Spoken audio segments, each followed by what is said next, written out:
Hey guys, subscribe for daily content, and if you're shopping for gear, make sure you check out the description for the newest items at some of the very best online retailers. There's also links for some of the items that I personally recommend. Thanks! What's going on YouTube? Metal Complex here, and today I've got another short little unboxing video to share with you guys. I have something new-ish from Hinderer knives. Something that initially I was like, that's weird. I still wanted to buy it though. And I went ahead and just did that. I just paid full price for it on DLT Trading, which is where these will be linked if you want to check them out down in the description. It does help my channel when you use those links, but that's entirely up to you. Thanks to my patrons for supporting me. Make sure your notifications are turned on for the Metal Complex YouTube channel. I am a huge Hinderer fan. Now, I'm very aware of a lot of valid criticisms that people have against the, the various models, especially, like the flipper tab on the XM18, and there's a bunch of other things. And all of those criticisms are valid, and many of them I have made myself. Hinderer there's not really an enormous amount of innovation happening at Hinderer knives. And truthfully, it doesn't seem like there needs to be. Hinderer knives do pretty well. They've finally, over the years, have gotten up to the point where they can actually have their knives stocked at retailers, but people still definitely regularly buy them. It's been a while since I have purchased a Hinderer knife to add to my collection, which is sitting at 1, 2, 3, 4, 5, 6, 7, now 8, maybe 9 with the aluminum auto that I also have. But this one was interesting. Not so much like, oh wow, new model with totally new thing. No, it just kind of like, that's weird. Why'd they do that? There has been a discussion surrounding Hinderer knives between the 3-inch and the 3.5-inch. And if you've been a part of the Hinderer community for long enough, you'll know that this is actually something people have talked about for a long time. The little one's too little, and the half, the mid-size one, the 3.5-inch, because there's a full size, the 24, that one feels a little bit too bulky for people. Now, despite Hinderer making skinny variations of the 3.5-inch, people, I think, have always wanted a version that was just bigger than the 3-inch, but smaller than the 3.5-inch. So this is the new 3.25-inch, which will make sense to people who have been a part of the Hinderer community for a long time, specifically that segment, wanting the in-between model, and to literally everybody else on the planet, it will just seem like kind of a silly move, right? That's just how it's going to be. But Hinderer is serving a small segment of his audience here. I have always maintained that even on the 3.5-inch flipper version, the choil seems a little bit small. The reason I don't own a 3-inch is because it's way too small for me. It would need to be a flipperless 3-inch, and even then I really wasn't all that interested. This is the in-between model. This is just funny to me, right? Nothing is new here. And yes, by the way, these do come tip down, and I'll switch it to tip up because I plan to carry this. This is in S45VN, which is the steel that I prefer on Hinderer knives. If I can get it, I'll always choose that over their M390 or 20CV because I don't really like their HRC range, right? I mean, you can have your own opinion on that. 59 to 61 for me is just slightly low. I prefer it to be 60 plus. So I always go with S45VN because I think it makes a lot more sense with the geometry. We still have the same uncomfortable flipper tab, which is more so designed, as he's mentioned for years and years and years now, is more so designed as a guard than it is like the most optimal flipper tab. But with the tri-way pivot system and the new detent, obviously, I say new, it's been that way for years now. It flips just fine. So ergonomically, on the 3.25, I have just enough room here to get a hammer grip. And then in the choke up position, it's enough for a single knuckle, right? But actually, truthfully, a little more roomy than I was expecting it to be. I can tell you right off the bat that just like the 3-inch model and the 3.5-inch model, for me, it'll be better when they do a non-flipper version, right? Because it makes this whole area right here completely. It's an overhaul in terms of, ergonomics. That's just a preference for me, though. So everything else feels, it feels exactly Hinderer. I can very easily flick it out with the thumb stud. I can even reverse flick it using the thumb stud. A lot of people find that to be tricky with Hinderer knives. They just have a different angle, and the detents are tuned differently between the flipper versions and the non-flipper versions. So the non-flipper is more up, and the flipper version is a little more out. If you watch my thumb here, it's still a little tricky, but it's more out on that one. So Light switch is probably more comfortable than push button on Hinderer knives, right? But that's just, they just haven't really, I don't know why they, you can see here the curvature follows the ergos. I mean, that's the whole idea behind the flipper tab, is supposed to follow that, but I still think there's probably, if anything needs to be updated on these Hinderer knives, it's definitely the flipper tab should just be changed to be more similar, I think, to the Eclipse. But anyways, Hinderer knives are not known for like changing things dramatically on certain models. They're known for creating different models to kind of cover, the demands of their potential buyers. So yeah, I think it's just like I said. I mean, this was created to offer those people who want something bigger than the 3-inch but smaller than the 3.5-inch. It was created to give them an option.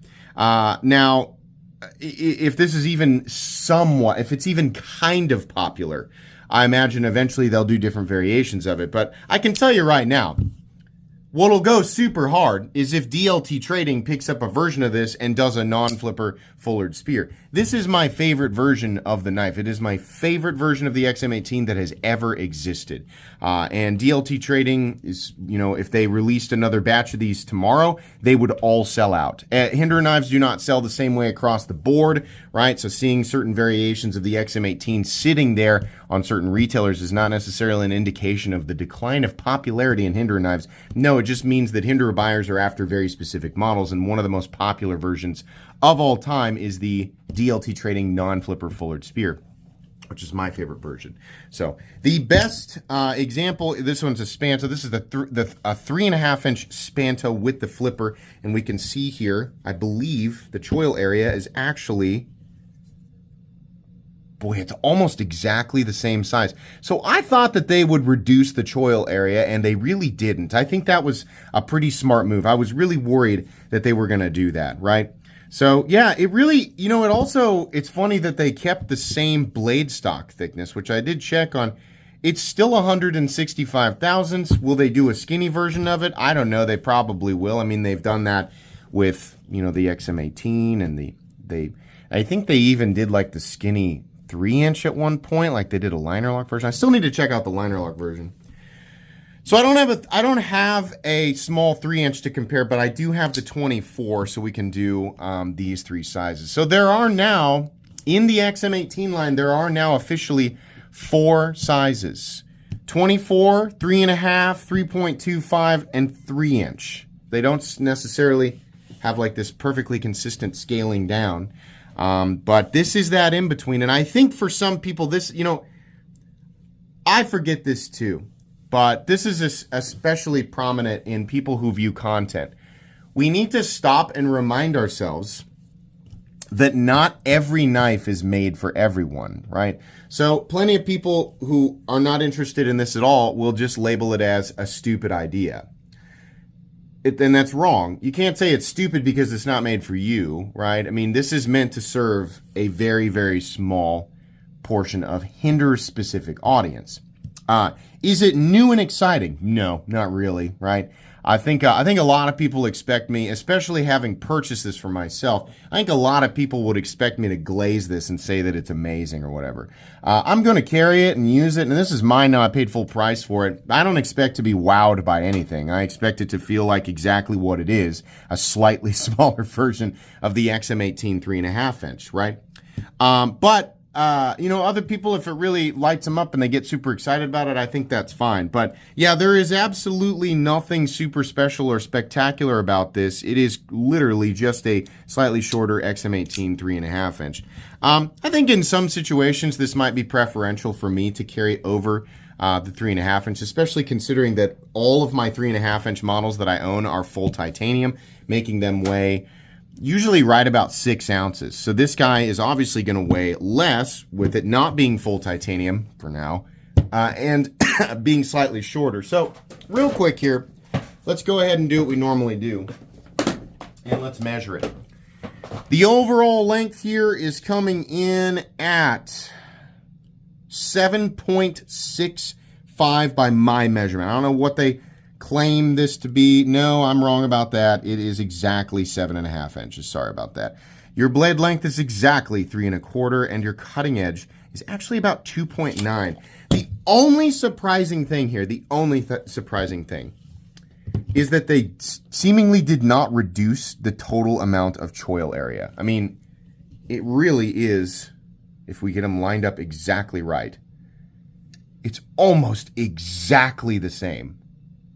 But you can see here what a difference it makes in this area when the flipper is removed completely. The ergonomic comfort of this area is totally different. If they ever make a non-flipper version of this knife, I think that where this thing would feel a lot more optimized for me is obviously a non-flipper version of it, and then I want a titanium scale on it. And then I think I'd be like, oh yeah, I still have that, you know, that completely and totally over the top and unnecessary, you know, built like a tank, full titanium Hinderer knife feel, but the overall package is just a bit smaller and maybe just a little bit easier to carry for me. Like if I leave the house in sweatpants or athletic shorts, I'm not carrying the Hinderer that day, right? And I probably still wouldn't carry this, but this would be, if I was like, you got to choose, you know, from your Hinderers, well, then I'd obviously choose the one that's a little bit lighter. Weight on this guy is going to come in at, it's still 4.8 ounces. It's not, I mean, it's not a light knife. I think really where this model is going to be a lot more interesting to people. This initial variation, and they always release like the very standard version of their knives, like the first one. If Hinderer decides to do skinny variations of this, right, reduce the blade stock thickness down to 145 thousandths like they usually do, and then they do like a hollow slicer, and it's a non-flipper, I'll tell you right now, a lot more people are going to care and be super excited. They make a skinny hollow slicer non-flipper XM18 3 1/4 inch. Then people are going to go, okay, that's kind of neat now, right? It's still just a basic frame lock, and it's still the XM18, but I think a lot more people would be interested in that. Maybe I'm wrong. I don't know. Maybe a ton of people will be interested in this. This doesn't necessarily stand out as anything ultra spectacular for me, but I can understand why I did it, because I remember people talking about, and that is the reason that I have never owned the 3-inch. I mean, they got me, yeah, I'm a content creator, so, you know, my priorities are affected a little bit differently, but I, even as a content creator, I was never, and I do have a review on a 3-inch, I was never tempted to buy the 3-inch, but this was just tempting enough just to check it out. So I am happy that my fingers don't fall off the end of it. It's right at the back, and I'm really happy with the choil size. Outside of that, it's very, very underwhelming, right? It's just, it's the XM18, but it's a 1/4 inch shorter. So, alrighty. Well, this will be carried, and then I'll be back for a full review. I don't expect my full review to reveal anything incredibly enlightening beyond what we have observed here today with the unboxing, but I'm glad that I've got one now. So that's going to be it today, guys. Links in the description for this one here. Please make sure to follow me on Instagram at metal_complex. If you enjoyed this video, leave a like. If you'd like to check out my other content, I do, of course, have lots of videos of knives that are either expensive or inexpensive that I do or don't like, so check those out. And if you enjoy all my content, go ahead and click on that Metal Complex logo right there, and subscribe, because there's definitely more coming. Thanks again for watching, everybody, and have a great day.